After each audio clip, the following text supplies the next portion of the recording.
On the afternoon of June 25, 1960, a Cuban airline flight departed from Mexico City's Benito Juarez International Airport, carrying among its passengers two American men who would, within weeks, expose some of the United States government's most closely guarded secrets.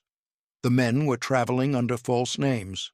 One was listed on the passenger manifest as Robert Martin, the other as Joseph Mitchell. Their actual names were William Hamilton Martin and Bernon F. Mitchell. Martin was 29 years old, Mitchell was 30. Both were mathematicians, and both were employees of the National Security Agency, the most secretive intelligence organization in the United States government, an agency so classified that until very recently its existence had not been publicly acknowledged. The weather in Mexico City that day was clear, with temperatures in the mid-70s. The flight would travel via Havana, Cuba, before continuing to Moscow. Martin and Mitchell had purchased their tickets 2 weeks earlier, paying in cash. They had told their colleagues at the NSA that they were taking vacation time to travel through Central America. They had told their landlord in Laurel, Maryland, that they would be gone for about 3 weeks. They had left their apartment tidy, their rent paid through the end of July, their personal belongings apparently intact. What they had not done was inform anyone at the National Security Agency that they had no intention of returning. Before we continue with the story of how two mathematicians exposed America's most secret intelligence agency, if you're interested in the documented history of Cold War espionage and the real human cost of intelligence operations, make sure to subscribe and turn on notifications. We bring you these carefully researched cases every week, focusing on verified facts and the people behind the operations. Now, let's examine how William Martin and Bernon Mitchell became two of the most damaging defectors in American intelligence history. The spring and summer of 1960 represented one of the most tense periods of the Cold War. Just 6 weeks before Martin and Mitchell boarded their flight to Moscow on May 1, 1960, a Soviet surface-to-air missile had shot down an American U-2 reconnaissance aircraft piloted by Francis Gary Powers over Soviet territory. The incident had exposed American aerial espionage operations and had severely embarrassed the Eisenhower administration, which had initially attempted to deny the spy flight before being confronted with incontrovertible evidence when the Soviets produced both the captured pilot and wreckage of the aircraft. The U-2 incident had collapsed a planned summit meeting between President Eisenhower and Soviet Premier Nikita Khrushchev in Paris. Relations between the two superpowers had deteriorated sharply.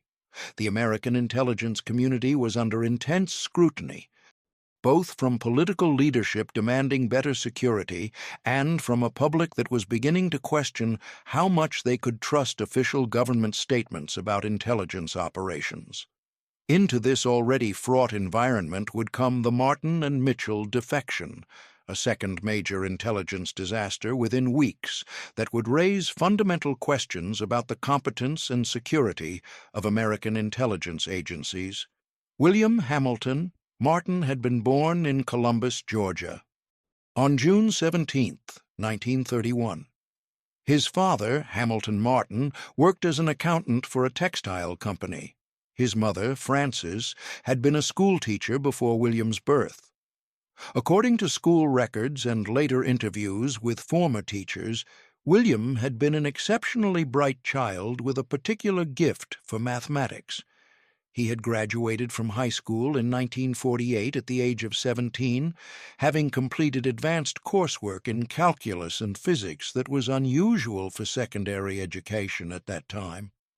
Martin had attended the University of Washington in Seattle on a partial scholarship, majoring in mathematics. His academic record there was exemplary. He graduated in 1951 with honors and immediately enrolled in graduate studies at the same institution. However, in 1952, during his second year of graduate work, Martin's studies were interrupted when he was drafted into the United States Navy during the Korean War. Martin's military service took an unusual trajectory. His mathematical abilities and his security clearance led to his assignment not to a combat unit, but to a communications intelligence facility operated by the Navy. The work involved cryptanalysis and signals intelligence, fields in which Martin's mathematical training proved exceptionally useful. He spent 2 years working on classified communications projects, developing skills that would later make him valuable to the National Security Agency. After completing his military service in 1954, Martin did not return to graduate school. Instead, he accepted a position with the NSA, which had been established in 1952, but whose existence remained largely unknown to the American public. The agency's mission was signals intelligence, the interception, analysis, and exploitation of foreign communications and electronic signals. It employed thousands of mathematicians, linguists, engineers, and analysts at its headquarters at Fort Meade, Maryland, making it one of the largest intelligence agencies in the United States government, though almost no one outside the intelligence community knew it existed. Martin's work at the NSA focused on cryptanalysis, the breaking of codes and ciphers used by foreign governments to protect their communications.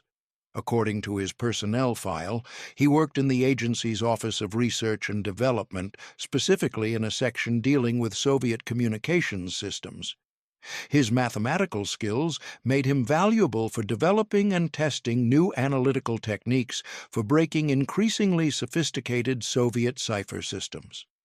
His work gave him access to some of the NSA's most closely guarded secrets, including the specific Soviet communications systems that American cryptanalysts had successfully penetrated.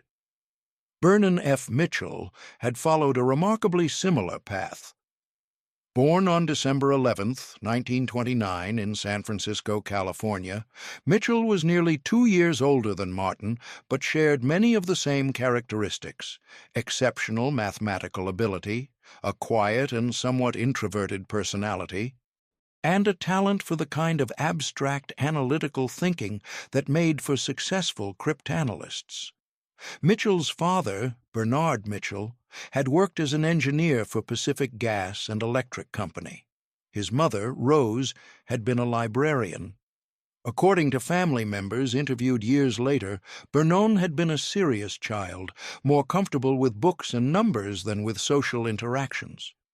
He had attended public schools in San Francisco and had excelled particularly in mathematics and science. Mitchell had attended Stanford University, where he studied mathematics, graduating in 1950.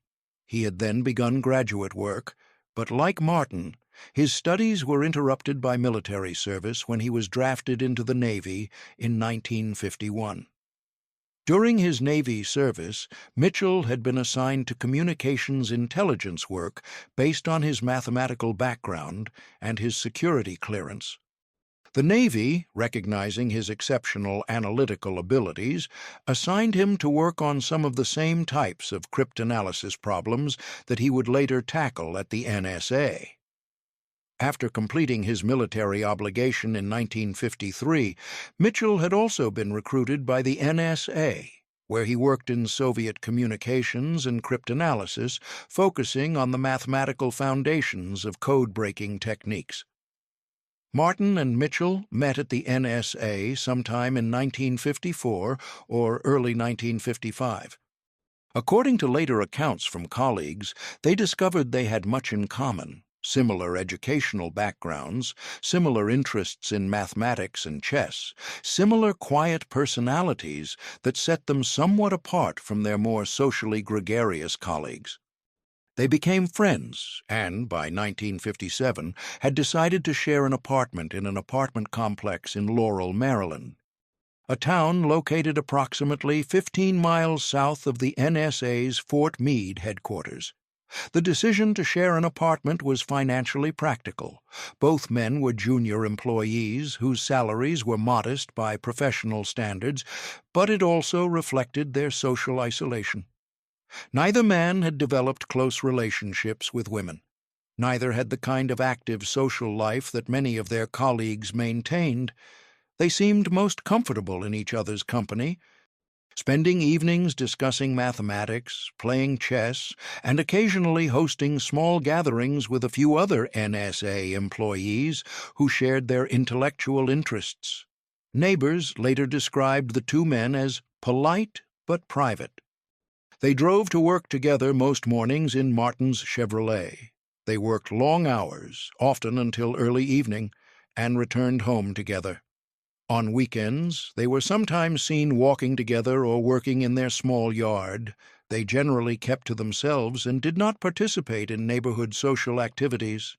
What neither their neighbors nor their colleagues at the NSA knew was that sometime during 1959, William Martin and Bernon Mitchell had begun making plans to defect to the Soviet Union. The process of making contact with Soviet intelligence while maintaining their cover as loyal NSA employees required careful planning and extraordinary discretion. According to later intelligence assessments conducted by the FBI and the CIA, the initial approach may have occurred through intermediaries rather than direct contact with known Soviet intelligence officers.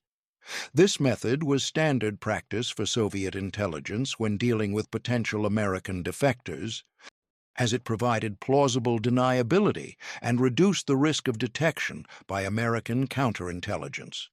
The exact mechanism of their recruitment or self-recruitment remains partially unclear even decades later. Soviet intelligence archives that became partially accessible after the collapse of the Soviet Union in 1991 provided some information but did not completely clarify whether Martin and Mitchell approached Soviet intelligence on their own initiative or whether they were identified and recruited through Soviet intelligence operations.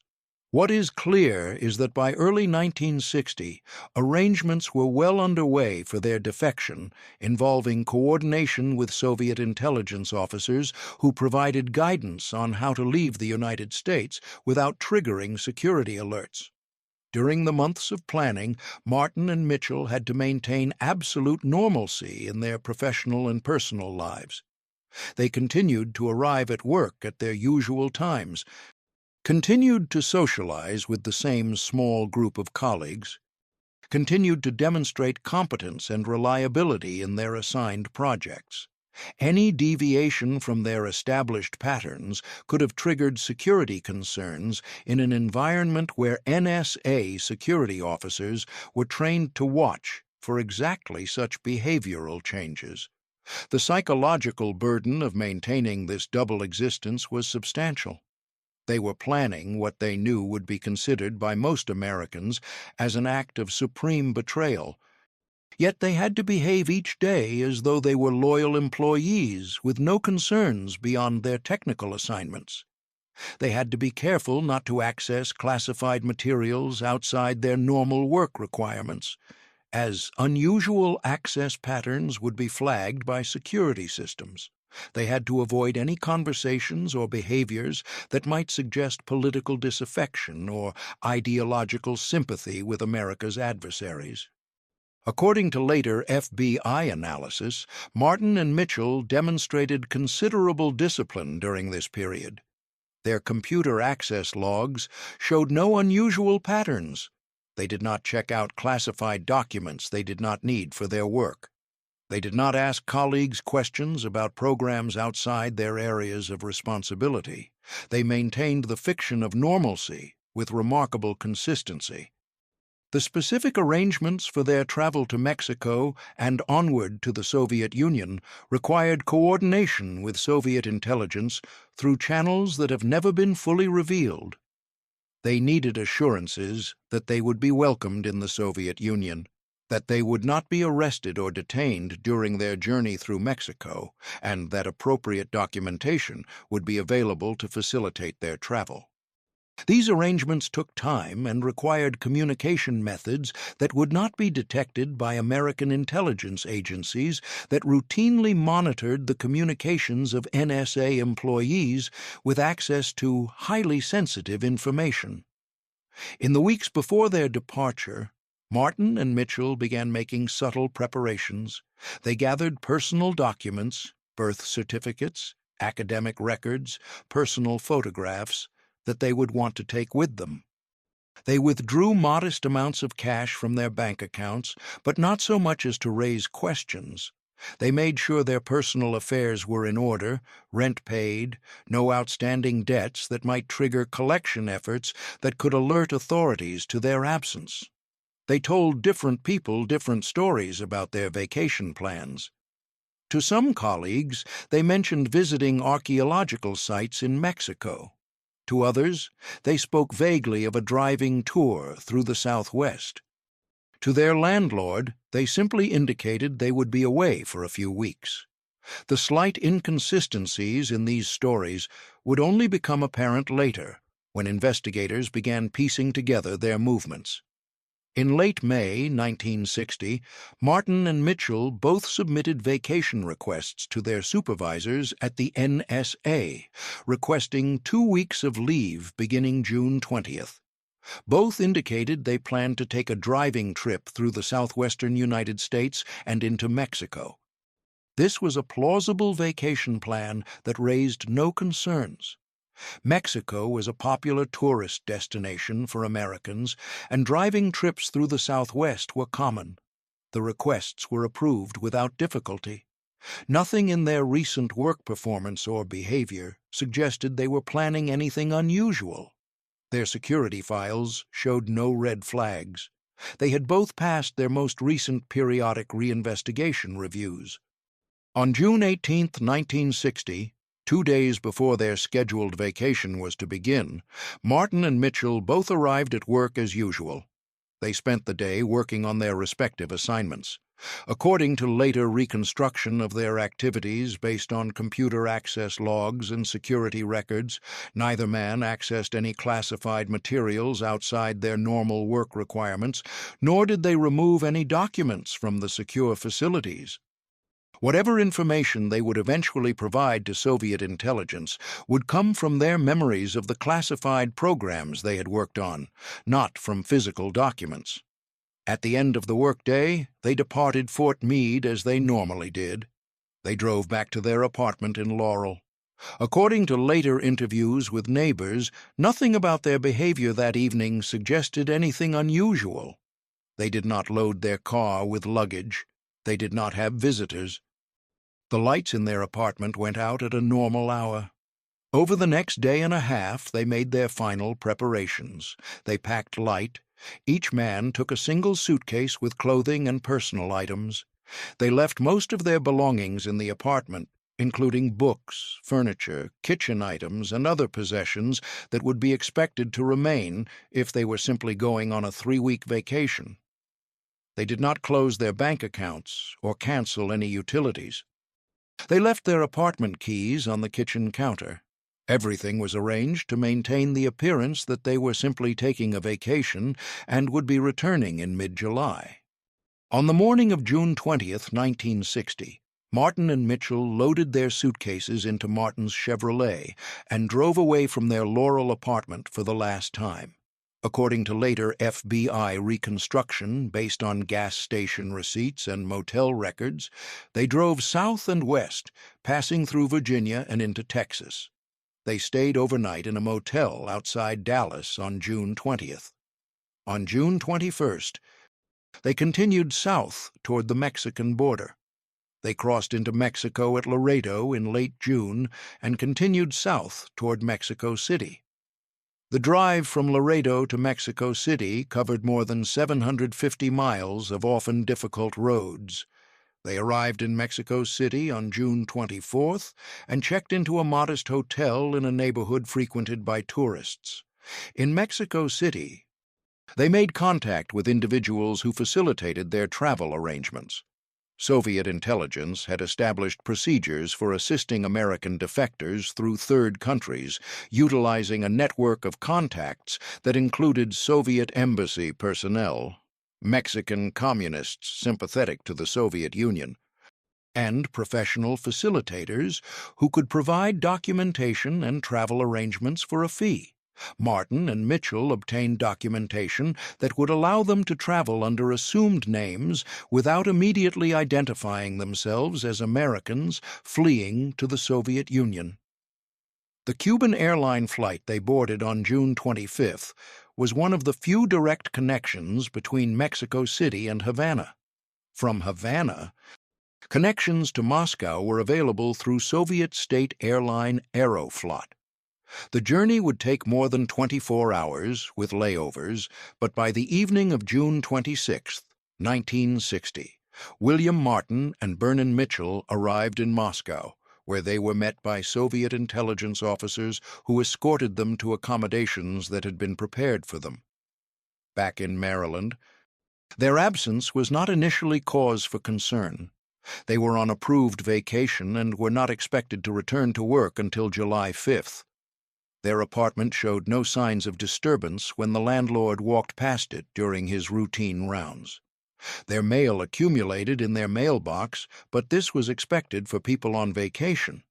Their colleagues at the NSA assumed they were traveling through Mexico as they had indicated. The first indication that something was wrong came on July 1st, 1960. When the NSA's personnel office attempted to contact Martin regarding an administrative matter related to his security clearance renewal. The number they called was for a hotel in Mexico City, where Martin and Mitchell had indicated they might be staying at some point during their trip. The hotel staff confirmed that two men matching their descriptions had checked in on June 24th, but had checked out on June 25th, leaving no forwarding information. Initial attempts to locate them were low-key. The NSA security office made additional calls to hotels in Mexico City and to the American consulate, asking if anyone had seen or heard from the two missing employees. It was possible they had simply changed their travel plans and were somewhere in Mexico without reliable telephone access. However, by July 6th, one day after they were scheduled to return to work, their continued absence triggered more serious concern. When neither man appeared for work on July 5th, and when neither could be reached by telephone, the NSA's Office of Security was formally notified. The agency initiated standard procedures for missing employees with security clearances. The FBI was notified. FBI field offices in the Southwest and in Mexico were asked to attempt to locate the two missing NSA employees and to determine whether they had been victims of foul play or had met with some accident. The investigation expanded rapidly over the following days. FBI agents interviewed the landlord of Martin and Mitchell's Laurel apartment, who provided access to the unit. The agents found that most of the two men's belongings remained in the apartment: books, clothing, furniture, kitchen items. However, careful examination revealed that certain personal items were missing. Each man's passport was gone, some clothing was missing, personal photographs and documents were missing, but the apartment showed no signs of struggle or forced entry. It appeared that Martin and Mitchell had deliberately taken certain items with them while leaving most of their possessions behind. Bank records showed no unusual financial transactions in the days before their departure. Neither man had withdrawn large amounts of cash. Neither had closed accounts or liquidated assets. There were no indications of financial problems, no large debts, no desperate circumstances that might explain a sudden disappearance. Interviews with colleagues at the NSA began to paint a concerning picture. Several co-workers mentioned that Martin and Mitchell had, over the previous year or two, expressed political views that were critical of American foreign policy. One colleague recalled a conversation in which Martin had questioned whether the United States was justified in maintaining nuclear weapons aimed at Soviet cities. Another remembered Mitchell expressing sympathy for the Soviet Union's economic system and suggesting that socialist approaches to resource distribution might be more equitable than capitalist systems. These recollections had not seemed particularly significant at the time. Many Americans held critical views of their government's policies without being disloyal. Political debate was considered normal and healthy. But in the context of two missing NSA employees with access to highly classified information, these conversations took on a more sinister significance. Martin's Chevrolet was eventually located in a parking garage in Mexico City on July 10th, where it had been sitting since June 25th. Mexican authorities confirmed that two men matching Martin and Mitchell's descriptions had been in Mexico City in late June, but had departed the country by air. Immigration records showed that two men using the names Robert Martin and Joseph Mitchell had departed on a Cuban airline flight to Havana on June 25th. By July 12th, the possibility that Martin and Mitchell had defected to the Soviet Union or to Cuba was being seriously considered at the highest levels of the NSA and within the broader U.S. intelligence community. The NSA director ordered an immediate and comprehensive damage assessment, attempting to determine what classified information the two men had access to and what they might be able to reveal to Soviet intelligence. The damage assessment, conducted over the following weeks by teams of NSA analysts and security officers, was profoundly alarming. Over their years at the NSA, Martin and Mitchell had worked on some of the agency's most sensitive programs. They had detailed knowledge of the NSA's organizational structure, its budget, its major collection programs, and its methods for intercepting and analyzing foreign communications. Specifically, Martin and Mitchell had worked on programs targeting Soviet military and diplomatic communications. They had knowledge of which Soviet cipher systems had been broken and which remained resistant to American cryptanalysis. They knew about the specific mathematical techniques the NSA used to attack encrypted communications. They knew about technological capabilities the United States had developed for intercepting radio communications, microwave transmissions, and telephone calls. They had knowledge of cooperation between the NSA and intelligence agencies of allied nations, including arrangements that were politically sensitive because they had not been publicly acknowledged. They knew about NSA listening posts located in countries around the world, including posts in Turkey, Iran, Japan, the Philippines, and various European nations. Some of these host countries officially denied allowing American intelligence facilities on their territory, making public revelation of these arrangements potentially damaging to diplomatic relations. They knew the identities of NSA personnel who worked on the most classified programs. They knew the internal organizational structure of the agency. They knew approximately how much money the NSA spent on various programs. They knew details about signals intelligence satellite programs that were among the most closely guarded secrets in the U.S. government. The damage assessment concluded that if Martin and Mitchell provided comprehensive information to Soviet intelligence, the compromise would be catastrophic. Soviet cryptographers would know which of their cipher systems were vulnerable and could modify them to resist American cryptanalysis. Soviet military commanders would know that certain communications channels were compromised and could shift to alternative channels. Allied nations might be embarrassed or politically damaged by revelations of their cooperation with American intelligence. The entire American signals intelligence effort against the Soviet Union might have to be rebuilt from scratch. The damage assessment also raised troubling questions about the NSA's security procedures. How had two employees with access to such sensitive information been able to leave the country without triggering any alarms? Why had there been no indication in their security files or their behavior that they might pose a defection risk? What failures in personnel security, in screening, in monitoring had allowed this to happen? The security review examined Martin and Mitchell's background investigation files. Both men had received security clearances based on standard background investigations that had found nothing disqualifying in their histories. Neither had criminal records. Neither had associations with known communist organizations. Neither had relatives behind the Iron Curtain. Neither had unusual travel patterns or unexplained contacts with foreigners. On paper, they appeared to be exactly the kind of loyal, reliable Americans who should be entrusted with classified information. But the review also identified warning signs that, in retrospect, might have warranted additional scrutiny. Both men had expressed political views that were critical of certain aspects of U.S. foreign policy.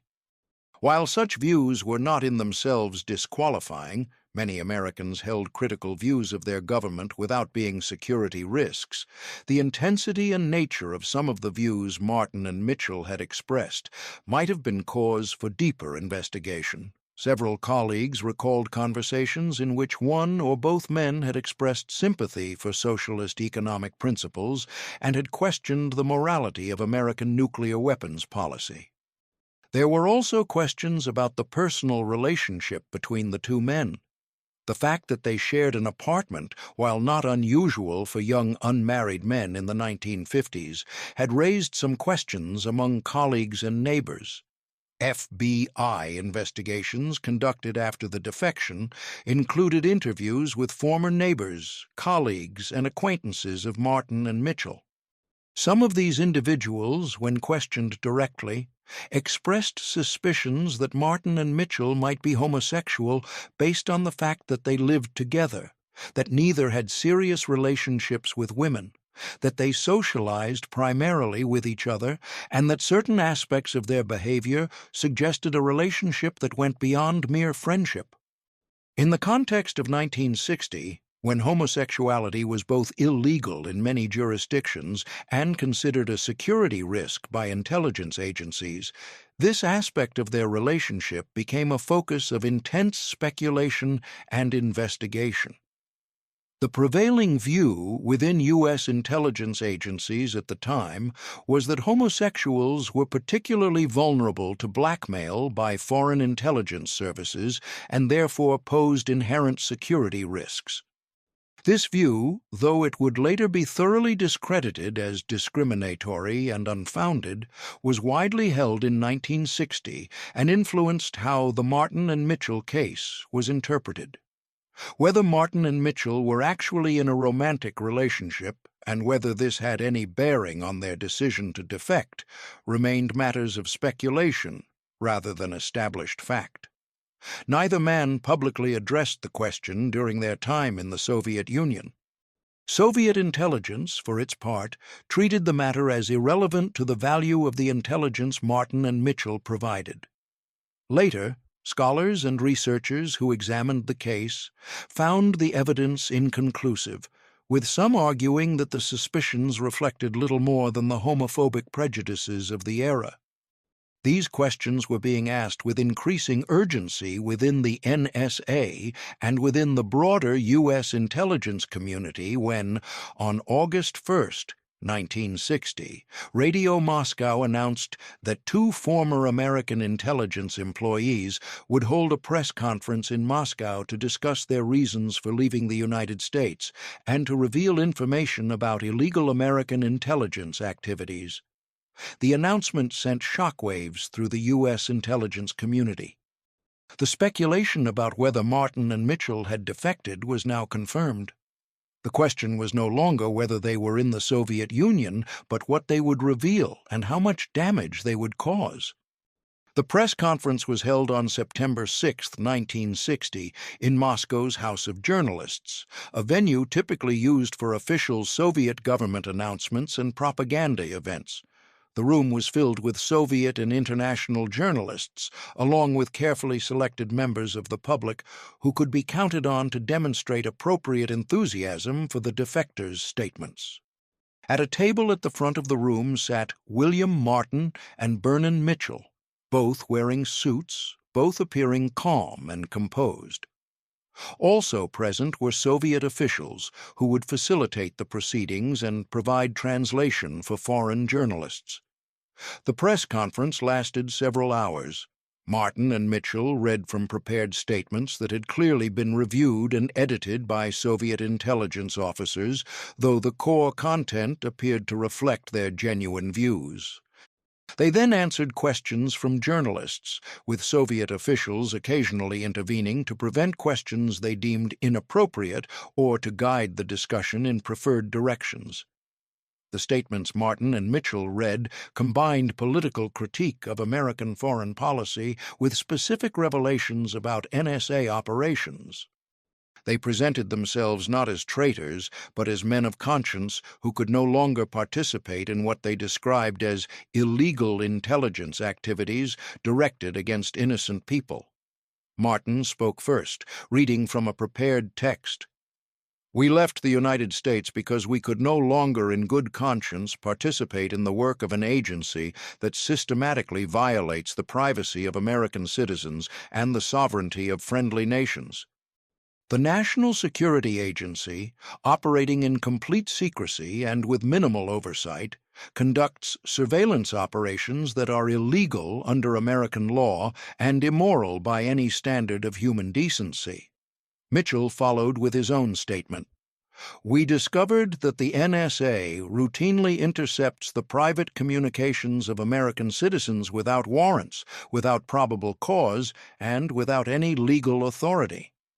We learned that the agency spies on America's allies, intercepting the communications of friendly governments and using that information for political and economic advantage. We found that the NSA operates listening posts around the world, in many cases without the knowledge or consent of the host countries, and that it engages in activities that violate international law and the trust that should exist between allied nations. They then provided specific information about NSA capabilities and operations. They described the agency's organizational structure, naming the Office of Production, the Office of Research and Development, and the Office of Communications Security. They discussed the scale of the NSA's operations, stating that it employed more than 10,000 people and operated a global network of listening posts. They mentioned specific locations where the NSA had established facilities for intercepting communications, including posts in Turkey that monitored Soviet military communications, posts in Japan that monitored Chinese and North Korean communications, and posts in various European nations that monitored Eastern European communications. Most damaging from the NSA's perspective, Martin and Mitchell discussed specific technical capabilities. They described methods the NSA had developed for intercepting and decrypting Soviet communications. They stated that the NSA had successfully broken certain Soviet cipher systems and was reading Soviet diplomatic and military traffic. They discussed American success in intercepting microwave telephone communications and in monitoring Soviet missile telemetry. While they did not provide complete technical details, either because they were being careful to limit what they revealed, because Soviet intelligence did not want certain capabilities publicly disclosed, or because they themselves did not possess complete technical knowledge, their statements were specific enough to allow Soviet intelligence and Soviet cryptographers to understand which of their communications systems had been compromised. They also made allegations that went beyond mere intelligence collection to accusations of illegal activity. Mitchell stated, "The NSA intercepts the communications of United Nations delegates, giving the United States an unfair advantage in international negotiations. The agency monitors the private telephone calls and telegrams of American journalists, civil rights leaders, and political activists. We have personal knowledge of cases where this surveillance was conducted without any connection to foreign intelligence and was clearly intended to gather information on domestic political activities." When journalists asked why they had chosen to defect to the Soviet Union rather than simply resigning and speaking publicly in the United States, Martin responded, "We would have been immediately arrested and prosecuted under espionage laws if we had attempted to reveal this information in the United States. The NSA operates under such extreme secrecy that even members of Congress do not know the full extent of its activities. There are no legal protections for employees who try to expose illegal activities within the intelligence community. The only way to bring this information to public attention was to leave the country and speak from a place where we could not be silenced. The press conference was widely covered by international media. American newspapers and television networks reported extensively on the defection and on the claims Martin and Mitchell had made. The New York Times ran the story on its front page with the headline, "Two NSA employees defect to Soviet Union, claim U.S. spies on allies." The Washington Post headline read, "American codebreakers reveal secrets in Moscow." Television news programs showed footage of the press conference, with Martin and Mitchell calmly explaining their reasons for defecting while Soviet officials looked on approvingly. The story was front-page news for several days. Editorial pages across the country debated the significance of the defection and the credibility of the allegations. Some commentators focused on the betrayal aspect, condemning Martin and Mitchell as traitors who had violated their oaths and had betrayed their country for propaganda purposes. Others focused on the substance of their allegations, raising questions about whether the NSA was indeed engaging in illegal surveillance activities and whether the agency operated with adequate oversight. The revelations were embarrassing to the U.S. government, not only because they exposed intelligence operations, but also because they raised questions about the NSA's ability to protect its own secrets and to properly vet its employees. If two relatively junior mathematicians could defect with detailed knowledge of the agency's most sensitive programs, what did that say about NSA security? And if their allegations about illegal surveillance were true, what did that say about intelligence agency accountability? The Eisenhower administration's response was swift, but limited by practical constraints. President Dwight Eisenhower, who was in the final months of his presidency before the November 1960 election that would bring John F. Kennedy to office, authorized a public statement condemning the defection and characterizing Martin and Mitchell as traitors who had violated their oaths and had betrayed their country for Soviet propaganda purposes. However, the administration was severely constrained in what it could say publicly about the NSA or its operations because the agency's activities were still classified. The NSA had been established by a secret presidential directive in 1952, and while its existence was by 1960 an open secret among those who followed intelligence matters, official policy was still not to confirm or discuss its activities publicly. The entire signals intelligence apparatus was considered so sensitive that even acknowledging its existence might compromise operations. This meant that the U.S. government could not effectively rebut many of the specific claims Martin and Mitchell had made without confirming classified information. If the government denied that the NSA intercepted communications from American citizens or from U.S. allies, it would be implicitly confirming that the NSA existed and had the capability to intercept communications. If it attempted to claim that Martin and Mitchell's descriptions of NSA operations were false or exaggerated, it would need to provide accurate information to demonstrate the falsehood, which would require revealing classified details about actual NSA capabilities and operations. The result was a response that struck many observers as weak and evasive. A State Department spokesman stated, "The allegations made by these two individuals are a mixture of half-truths, distortions, and outright fabrications designed to serve Soviet propaganda purposes. The United States government does not comment on intelligence matters, but we categorically deny that any U.S. government agency engages in illegal surveillance of American citizens or allied nations. Government officials condemned Martin and Mitchell as traitors, but declined to address the substance of their allegations in any specific way. This approach had the unintended effect of making the allegations seem more credible to some audiences, particularly among critics of American foreign policy, who were predisposed to believe that U.S. intelligence agencies were engaged in illegal or unethical activities.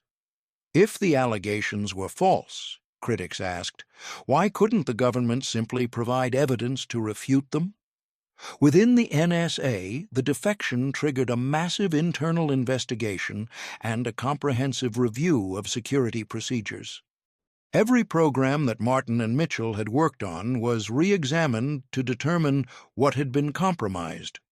Communications systems that they had knowledge of were assumed to be compromised and were replaced or modified. Soviet cipher systems that NSA cryptanalysts had successfully broken were assumed to be compromised, and NSA analysts watched carefully to see if the Soviets would modify their systems in response to the revelations. Personnel who had worked with Martin and Mitchell were re-interviewed extensively. Investigators wanted to know if there had been any warning signs, any unusual behaviors, any conversations that might have suggested the two men were planning to defect. The entire process of granting and maintaining security clearances was scrutinized, with particular attention to the periodic reinvestigation procedures that were supposed to identify employees who might have become security risks. The investigation revealed troubling facts about security vulnerabilities beyond those already identified.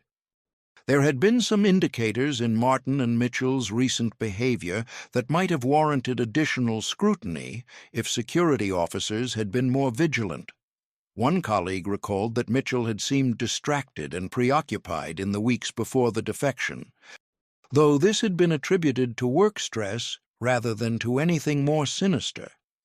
Another remembered Martin asking questions about vacation procedures and about how long employees could be away from work before their absences would trigger security concerns.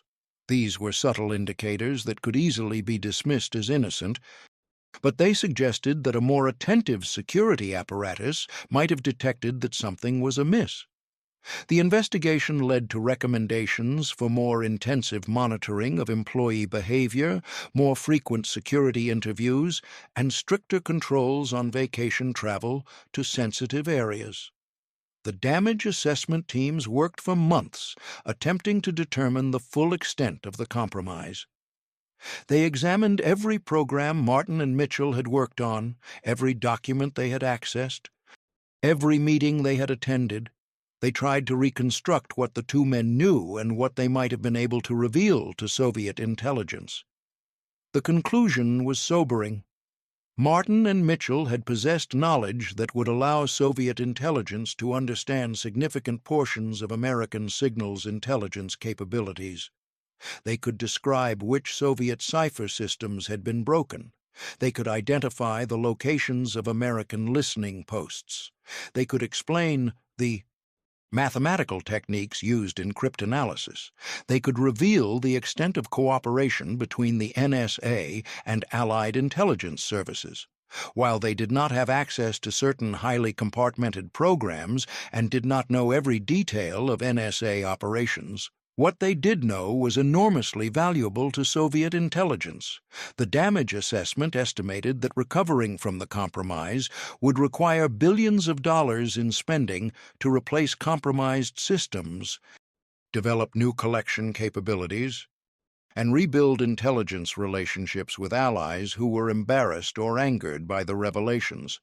The defection caused enormous damage to American signals intelligence that would take years to repair. The NSA spent the early 1960s attempting to recover from the compromise. Relationships with Allied intelligence services were strained by revelations that the NSA had intercepted their communications and had operated listening posts on their territory without full transparency about the scope of these activities. Some Allied governments faced domestic political pressure to reduce or terminate their cooperation with American intelligence, though most ultimately maintained the relationships because they valued the intelligence they received in return.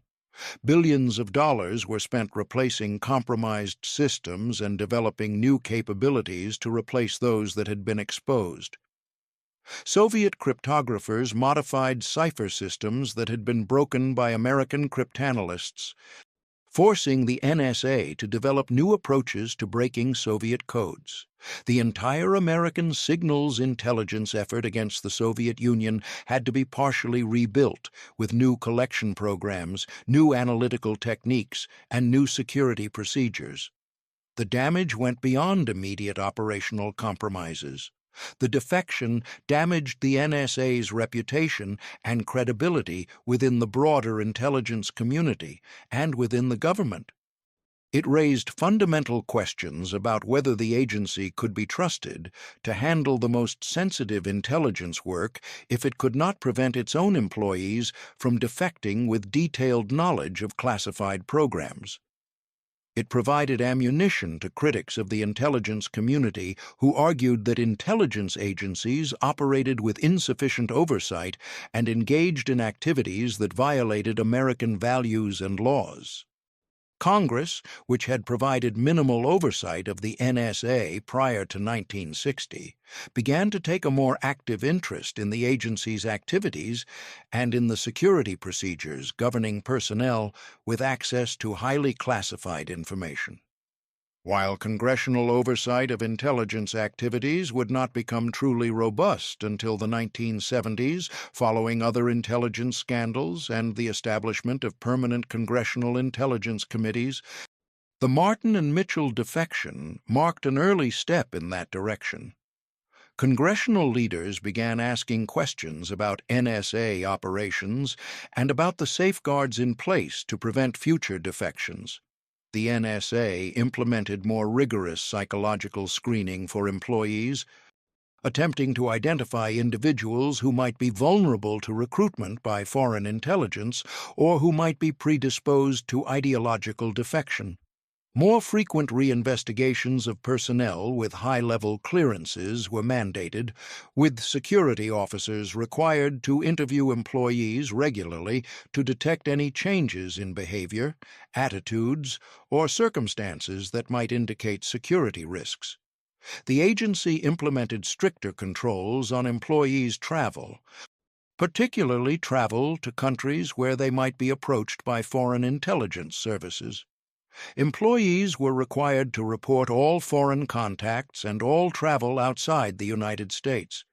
The agency also became more cautious about granting access to the most sensitive information, implementing compartmentalization procedures that limited what any individual employee could know about the full scope of NSA operations. The principle of need to know was enforced more strictly, with employees granted access only to information directly relevant to their specific assignments.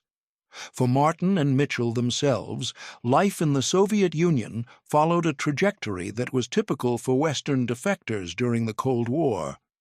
They were initially provided with comfortable living arrangements in Moscow, apartments that were spacious by Soviet standards, located in buildings reserved for foreigners and privileged Soviet citizens. They were given jobs at scientific research institutes that made use of their mathematical and cryptanalytic skills, working on problems related to communications security and cipher systems. For the first year or two after their defection, they were treated as valuable propaganda assets. They were presented in Soviet media as examples of Americans who had rejected capitalism and embraced the Soviet system. They participated in interviews and public appearances where they criticized American foreign policy and praised aspects of Soviet society. They were given privileges not available to ordinary Soviet citizens: access to special stores where imported goods could be purchased, permission to attend cultural events restricted to the Soviet elite, and a standard of living well above the Soviet average. The reality of life in the Soviet Union was considerably less idealistic than the propaganda suggested. While Martin and Mitchell were treated better than many Soviet citizens and were given privileges not available to ordinary people, they were also closely monitored by Soviet security services. The KGB maintained surveillance on them, as it did on all foreigners living in the Soviet Union. Their apartments were almost certainly equipped with listening devices. Their movements were tracked. Their contacts with other foreigners were restricted and monitored. They were not free to travel outside the Soviet Union. They could not visit their families in the United States. They could not leave the country even to visit other communist nations without special permission. They were, in effect, prisoners in a gilded cage, comfortable but confined, privileged but unfree. They were expected to participate in propaganda activities that presented the Soviet Union in a favorable light and criticized the United States. When Western journalists visited Moscow and requested interviews with them, they were required to make statements that aligned with Soviet propaganda narratives. When Soviet officials needed defectors to demonstrate American dissatisfaction with capitalism, Martin and Mitchell were trotted out to fulfill that role. Over time, the Soviet government's interest in Martin and Mitchell as propaganda assets diminished. The initial publicity value of their defection faded. By the mid-1960s, they were no longer newsworthy. They became, in effect, ordinary employees of Soviet research institutes, valued for their technical expertise, but no longer of particular political or propaganda significance. According to later accounts from individuals who had contact with Martin and Mitchell during their years in the Soviet Union, both men experienced periods of profound regret about their decision to defect. While they remained critical of certain aspects of American policy and defended their decision as morally justified based on their beliefs at the time, they also acknowledged that life in the Soviet Union was not what they had anticipated. They missed aspects of American life and culture, the freedom of movement, the availability of consumer goods, the diversity of opinions and experiences, the ability to criticize the government without fear. They found Soviet society rigid and restrictive in ways they had not expected. The surveillance, the restrictions on travel, the limitations on what they could say and do, the ever-present awareness that they were being watched and monitored, all of this weighed on them. They were isolated and lonely, cut off from their families, their native culture, and the lives they had built before their defection.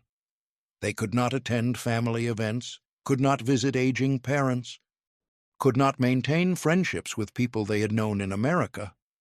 Letters to and from the United States were monitored and sometimes confiscated. Telephone calls were impossible in an era before international direct dialing became common. Limited and largely unverified information suggests that both men married during their time in the Soviet Union. Martin reportedly married a Russian woman in the mid-1960s, though details about this marriage remain fragmentary, and the marriage apparently did not last more than a few years. Mitchell also reportedly married, though even less is known about his marriage. Whether these marriages provided companionship and stability, or whether they represented attempts to create normalcy in fundamentally abnormal circumstances, is unclear. What became of Martin and Mitchell in later years was not widely known in the West for decades. They disappeared from public view after the initial publicity surrounding their defection faded. The Soviet government did not publicize their activities or whereabouts. Western intelligence agencies made some efforts to track them, but were generally unsuccessful in obtaining detailed information about their lives. It was not until the 1990s, following the collapse of the Soviet Union and the opening of some previously closed archives, that fragmentary information began to emerge about their later years. According to some unconfirmed reports that surfaced during this period, William Martin may have returned to the United States at some point in the 1980s, though these reports remain unverified and specific details are lacking. If he did return, he lived quietly and avoided any publicity, never giving interviews or making any public statements about his years in the Soviet Union. Bernon Mitchell reportedly remained in Russia throughout his life. According to Russian sources that emerged in the 1990s, he continued to work in technical and mathematical fields, living modestly in Moscow or its environs. He apparently maintained some contact with the Russian intelligence community, but was no longer an active asset. The exact circumstances and dates of their deaths remain unclear and unconfirmed by reliable sources. Both men are believed to have died sometime between the 1990s and early 2000s, but neither the Russian government nor American intelligence agencies have officially confirmed these deaths or provided details about when or how they occurred. It is possible that they died in obscurity, with their deaths noted only in local Russian records that have not been widely publicized or translated. The full human cost of the Martin and Mitchell defection extended far beyond the two men themselves. Both had families in the United States who were profoundly affected by the defection and by the publicity surrounding it, bearing consequences they did not deserve and could not have prevented. William Martin's parents, Hamilton and Frances Martin, were in their 60s when their son defected. According to later accounts from relatives and neighbors, they were devastated by William's actions. Hamilton Martin, who had worked his entire career as an accountant and had prided himself on his integrity and his son's academic achievements, felt profound shame at what William had done. Friends and neighbors reported that he withdrew from social activities and became increasingly isolated in the years following the defection. He died within several years of the defection, never having had any contact with his son after June 1960. According to relatives, the stress and shame of the defection contributed to his declining health. Frances Martin lived longer, but reportedly never fully recovered from the shock and grief. She rarely spoke about William and declined all interview requests from journalists or researchers who attempted to learn more about her son's background and upbringing. She died carrying the burden of shame for actions she had no part in and could not understand. William's sister, Dorothy, married in the early 1960s. According to relatives, she changed her name when she married, in part to distance herself from her brother's notoriety and to avoid the stigma that came with being known as the sister of a defector. She also declined to speak publicly about William and apparently had no contact with him after the defection. The shame and embarrassment of having a brother who was a traitor affected her life in ways both obvious and subtle, influencing where she chose to live, what she told people about her family, and how she thought about her own identity. Bernon Mitchell's family experienced similar trauma. His parents, Bernard and Rose Mitchell, were described by neighbors in San Francisco as being deeply ashamed and bewildered by their son's actions. Bernard Mitchell, who had worked his entire career for Pacific Gas and Electric Company and prided himself on his loyalty to his employer and his country, found his son's betrayal incomprehensible. How could a son he had raised to be honest and loyal commit such an act of treason? Both parents withdrew from social activities and rarely spoke about Bernon after the defection became public. Bernard died within several years, and neighbors suggested that the shame and stress of the situation had affected his health. Rose Mitchell lived longer but, like Frances Martin, never spoke publicly about her son, and apparently had no contact with him after the defection. She died carrying the weight of shame for a choice her son had made that she could never understand or accept. Bernon's younger brother, David Mitchell, served in the United States Army during the 1960s. According to accounts from individuals who knew him during that period, David faced questions and suspicions from military security personnel because of his brother's defection. While he was never denied a security clearance or prevented from serving, he was reportedly subjected to more extensive background checks than would normally have been required. He was aware that some of his colleagues viewed him with suspicion because of his family connection to a defector, wondering whether disloyalty might run in the family. David apparently served honorably and without incident, but the shadow of his brother's actions followed him throughout his military service and beyond.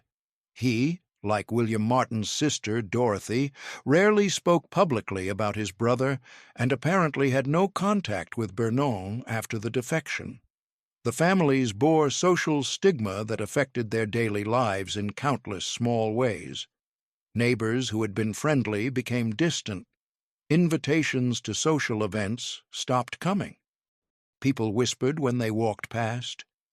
Children of relatives were sometimes taunted at school about having family members who were traitors. The defection created a stain that could not be washed away, a mark of shame that followed the families for the rest of their lives. The broader impact on American intelligence and on public perceptions of the NSA was profound and long-lasting. The Martin and Mitchell defection was one of several intelligence failures during the late 1950s and early 1960s that contributed to a growing sense that U.S. intelligence agencies were vulnerable to penetration and compromise. The defection occurred during the same period as other significant intelligence setbacks, including the Soviet shooting down of the U-2 reconnaissance aircraft piloted by Francis Gary Powers in May 1960, an incident that occurred just weeks before Martin and Mitchell's defection, and that had similarly embarrassed the Eisenhower administration. The U-2 incident had exposed American aerial espionage operations and had collapsed a planned summit meeting between President Eisenhower and Soviet Premier Khrushchev. The Martin and Mitchell defection, coming so soon after, seemed to confirm that American intelligence was experiencing a crisis of competence and security. These incidents contributed to perceptions that American intelligence was not as competent or as secure as the public had been led to believe. They raised questions about whether intelligence agencies were adequately supervised and whether they operated with sufficient accountability. While these questions would not be fully addressed until congressional investigations in the 1970s exposed additional intelligence abuses and failures, and led to the establishment of permanent congressional intelligence oversight committees. The Martin and Mitchell case was an early and significant indicator of problems that would later become major political issues. The case also contributed to growing public awareness of and concern about government surveillance. The allegations Martin and Mitchell made at their Moscow press conference that the NSA intercepted communications from American citizens without warrants and spied on allied nations resonated with civil liberties advocates who had long been concerned about the expansion of government surveillance powers.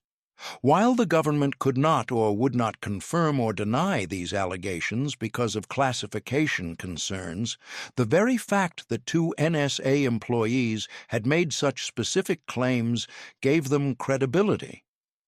Over the following decades, as more information about NSA activities became public through subsequent leaks, investigations, and declassification, many of the specific allegations Martin and Mitchell had made in 1960 were confirmed to be accurate. The NSA did intercept communications involving American citizens. The agency did spy on allied nations. It did operate listening posts in countries that officially denied knowledge of these activities. The legal and constitutional framework governing these operations was ambiguous and contested.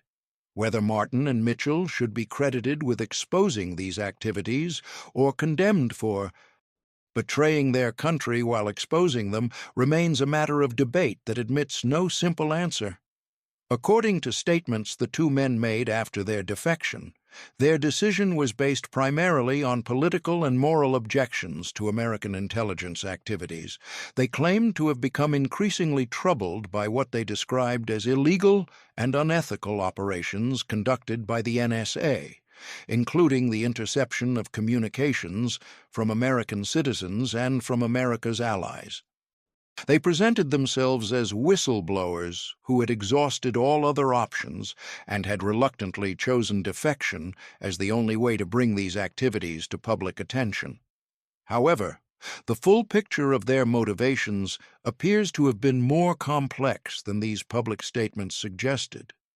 Psychological evaluations and analyses conducted after their defection indicated that both men had personality traits that may have made them susceptible to recruitment by foreign intelligence or willing to undertake such a dramatic action. Both were described as somewhat isolated individuals who felt alienated from mainstream American society. Both had expressed, in various contexts before their defection, skepticism about U.S. foreign policy and some sympathy for aspects of socialist ideology.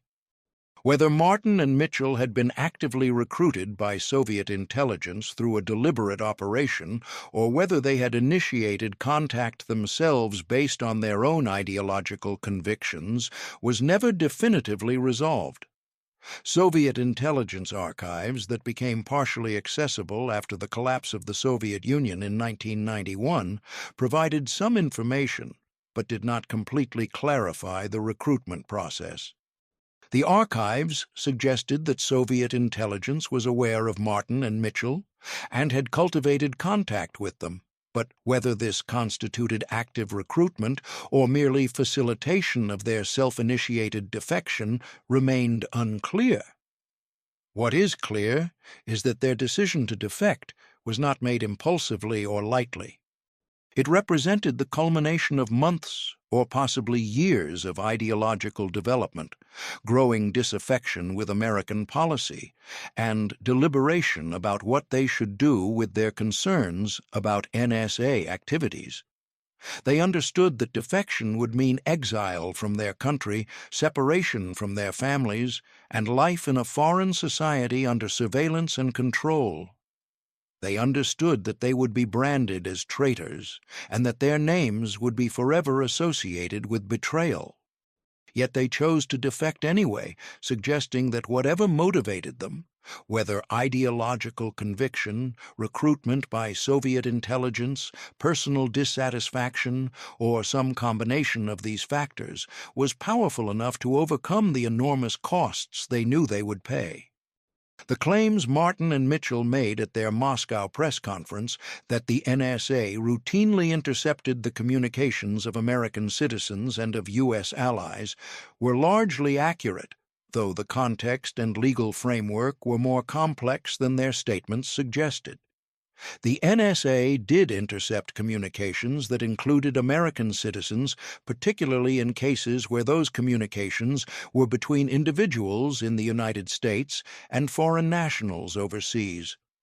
The agency's legal authority for this activity was based on classified interpretations of various statutes and executive orders, interpretations that were not subject to public scrutiny or judicial review.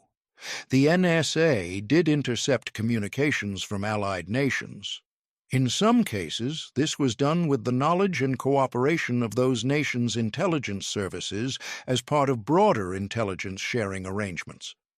In other cases, it was done without such cooperation, based on the principle that even friendly nations might have interests that diverged from American interests, and that intelligence about those interests was valuable for policymaking. Were these activities illegal, as Martin and Mitchell claimed? The answer depended on how one interpreted various statutes and constitutional provisions. The NSA operated under legal authorities that were largely classified and that had not been extensively tested in courts. The question of whether intercepting communications involving American citizens without a warrant violated the Fourth Amendment's protection against unreasonable searches and seizures was not definitively resolved in 1960 and would remain contested for decades. The Foreign Intelligence Surveillance Act, passed in 1978 in response to revelations about intelligence agency abuses, would eventually establish a legal framework for such surveillance, but that framework did not exist in 1960. The NSA operated in a legal gray area, conducting activities that intelligence officials believed were authorized by the president's constitutional powers and by secret executive directives, but that had never been explicitly authorized by Congress or approved by courts. The practical effect of Martin and Mitchell's revelations was to bring these questions into public debate, even though the government could not or would not engage with the questions directly, because doing so would require confirming classified information about intelligence operations. Civil liberties advocates and critics of intelligence agencies raised concerns based on the information Martin and Mitchell had provided, while government officials responded with general assurances and denials without addressing the specific allegations. This pattern, where information about intelligence activities is revealed through leaks or defections, generating public concern and debate that the government struggles to address because of classification restrictions, would recur throughout the Cold War and into the present day. The Martin and Mitchell case was an early and significant example of this dynamic, foreshadowing later cases like Daniel Ellsberg's leak of the Pentagon Papers in 1971 and Edward Snowden's disclosure of NSA surveillance programs in 2013.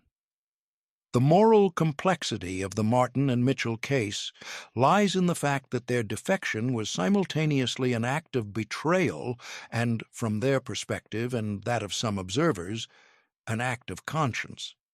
They betrayed their country, violated their oaths, and provided valuable intelligence to an adversary. This is indisputable. But they also exposed activities that raised legitimate questions about legality, constitutionality, and propriety, and they did so, they claimed, because they believed those activities were wrong and because they saw no other effective way to bring them to public attention. The evaluation of this case depends on fundamental questions about the nature of loyalty, the obligations individuals have to their country versus their conscience, and the balance between national security and civil liberties. These questions admit no simple answers and have been debated by philosophers, lawyers, and citizens for as long as governments have kept secrets. Those who view Martin and Mitchell primarily as traitors emphasize the damage they caused to American national security, the intelligence they provided to the Soviet Union, and the fact that their defection put at risk the effectiveness of American intelligence operations and potentially the security of intelligence personnel operating against Soviet targets. They argue that whatever concerns Martin and Mitchell may have had about NSA activities, defecting to the Soviet Union and revealing classified information to America's primary adversary during the height of the Cold War was indefensible and represented a betrayal not only of their colleagues and their government, but of the American people whose security depended on effective intelligence capabilities. Those who view Martin and Mitchell with some degree of sympathy emphasize the legitimate concerns they raised about NSA activities and the lack of effective oversight mechanisms that might have allowed them to raise those concerns through proper channels. They note that in the context of 1960, when intelligence agencies operated with minimal congressional oversight, when whistleblower protections for intelligence employees did not exist, and when the very existence of the NSA was officially classified, it is not clear what effective alternatives were available to employees who believed the agency was engaging in illegal activities. The question of whether there were alternative courses of action available to Martin and Mitchell, whether they could have raised their concerns through internal channels, whether they could have contacted members of Congress, whether they could have resigned and spoken publicly without defecting, is difficult to answer definitively. In theory, they could have attempted to report their concerns to NSA leadership or to congressional intelligence oversight committees. However, in practice, such reporting might well have resulted in their immediate dismissal and prosecution for unauthorized disclosure of classified information without any guarantee that their concerns would be addressed or that the activities they objected to would be changed. They could potentially have contacted journalists and provided information anonymously, though this would have carried enormous risks and might not have been effective given the classification restrictions that prevented journalists from publishing much of what they would have learned. They could have resigned and attempted to speak publicly about their concerns in general terms without revealing specific classified information, though this approach would likely have had limited impact and would still have exposed them to potential prosecution. However, the decision to defect to the Soviet Union and to provide intelligence to Soviet authorities went beyond mere whistleblowing and entered the realm of espionage and betrayal. If their primary concern was exposing what they believed to be illegal NSA activities, they could potentially have taken that information to American journalists or to members of Congress without leaving the country and without providing intelligence to America's adversary. The fact that they chose defection suggests that their motivations were more complex than simply wanting to expose wrongdoing. They may have felt ideologically aligned with the Soviet Union and may have believed that Soviet communism represented a superior system to American capitalism. They may have been seeking the advantages that the Soviet Union could provide: financial compensation, status as heroes of the Soviet state, and a new life in a society they believed was more just. They may have been recruited by Soviet intelligence through methods that manipulated their genuine concerns about NSA activities into justifications for defection. Or they may have acted from a combination of all these factors: ideological conviction, material incentives, and moral concerns operating together to produce a decision that they convinced themselves was justified. The defection of William Martin and Bernon Mitchell in 1960 exposed vulnerabilities in American intelligence, raised questions about accountability and oversight that would remain relevant for decades, and destroyed the lives of two mathematicians who believed they were acting according to conscience and found themselves, years later, in exile with nothing but their convictions and their regrets. The photograph that appeared in newspapers worldwide in September 1960 captured William Martin and Bernon Mitchell seated at a table in Moscow's House of Journalists, looking earnest and convinced they were exposing wrongs and contributing to peace. That image froze them at a moment of certainty before the long years of exile, isolation, and reported regret that would follow. The technical secrets they revealed became obsolete within years as technologies evolved and as both sides developed new communications systems and new cryptanalytic techniques. The NSA recovered from the compromise, adapted its operations, and continued its mission with strengthened security procedures and more sophisticated technical capabilities. Soviet cipher systems that had been broken were replaced with new systems. American listening posts that had been exposed were relocated or supplemented with new collection platforms. The specific programs Martin and Mitchell had knowledge of were eventually superseded by new programs that they knew nothing about, but the human cost proved permanent and irreversible. William Martin was 29 when he boarded that Cuban airline flight in Mexico City, believing he was making a moral choice that would expose wrongdoing and contribute to peace. According to fragmentary and unconfirmed reports, he may have returned to the United States decades later, living quietly and alone, unknown and unrecognized, carrying the weight of his choices in isolation. Bernon Mitchell, who was 30 at Defection, reportedly remained in Russia, working in technical fields, separated from everyone who had known him in his first 30 years of life. The exact circumstances and dates of their deaths remain unclear, though both men are believed to have died sometime between the 1990s and early 2000s, their deaths likely noted only in obscure Russian records or perhaps not officially recorded at all. Neither man ever reconciled with family. Both spent the majority of their adult lives isolated from everyone who had known them before their decision, cut off from the language, culture, and society they had grown up in, living as permanent foreigners in a land that was never truly home. Their families bore consequences they did not deserve and could not have prevented. Parents died carrying shame for actions they had no part in and could not understand, their final years shadowed by their son's betrayal. Siblings avoided speaking about brothers who became strangers, changing names and building lives that deliberately erased the connection to infamous defectors. The question of whether Martin and Mitchell were whistleblowers or traitors, whether their revelations justified their betrayal, admits no simple answer. They exposed activities that operated without adequate oversight while simultaneously providing intelligence to America's adversary.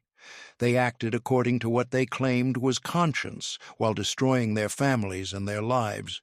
Both things remain true, and the complexity cannot be resolved by choosing one narrative over the other. What remains is the photograph, the destroyed lives, the families marked by shame, and the enduring questions about loyalty, conscience, accountability, and the cost of secrets. The case stands as a reminder that intelligence operations involve not just governments and agencies, but human beings making choices under constraints that are difficult for outsiders to fully understand, and that the consequences of those choices ripple outward in ways that can never be fully contained or predicted. Martin and Mitchell believed they were exposing illegal activities and contributing to peace. They ended their lives in exile, having accomplished neither goal in any lasting way, having sacrificed everything for convictions that brought them neither vindication nor satisfaction, leaving behind only wreckage, broken families, damaged institutions, and the cold comfort of having acted according to principles that, in the end, could not justify what those principles had cost.